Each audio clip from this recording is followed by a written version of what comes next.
Méditation du 26 février, en quête de liberté. Il m'a retiré du danger, il m'a délivré car il m'aime. Somme 18, verset 20, version Semeur. Le 13 août 1961, le célèbre mur de Berlin a emprisonné plus d'1 million d'Allemands dans la partie est de la ville sous le gouvernement de l'Union soviétique. Le 15 décembre 1961, les frères Erwin Goethe et Bruno Becker, qui habitaient à 30 mètres du mur, marquant la frontière, ont déclaré: « Nous ne pouvons plus supporter ce qui se passe. Ce mur infâme nous sépare chaque jour un peu plus de la liberté. Notre seul espoir est de creuser un tunnel qui partirait de notre maison, passerait sous le mur et atteindrait le côté libre de Berlin. » Les frères se sont mis d'accord. Ils ont commencé à causer, ont travaillé dur pendant 9 jours et ont fini par achever le tunnel. Le 24 décembre, 28 personnes se sont réunies dans la maison de la famille Becker, impatientes de s'échapper vers la liberté. Elles ont réfléchi à ce qu'elles laisseraient derrière elles et à ce que l'avenir leur réservait.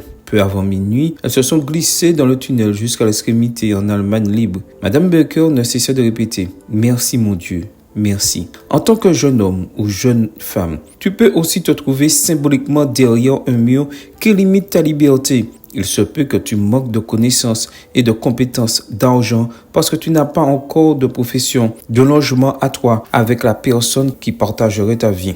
Heureusement, tu es déterminé à ouvrir un tunnel qui t'amènera à la liberté professionnelle, financière et sociale. Si tu étudies et travailles avec intelligence et persévérance, en ayant confiance dans les dons que Dieu t'a donnés et dans l'aide divine, au bout de quelques années, tu auras atteint non seulement cette liberté tant désirée, mais aussi la libération du péché, grâce au mérite de ton Sauveur. Remets aujourd'hui ta vie entre les mains de Jésus, et tu feras partie de ces jeunes qui sont forts et à qui il est demandé que la parole de Dieu demeure en vous, et à qui il est demandé que la parole de Dieu demeure en vous et que vous avez vaincu le malin. 1 Jean 2, verset 14. Tu seras parmi ceux qui seront bientôt vraiment libres dans les murs de la ville sainte, la Nouvelle Jérusalem. Apocalypse 21, verset 2.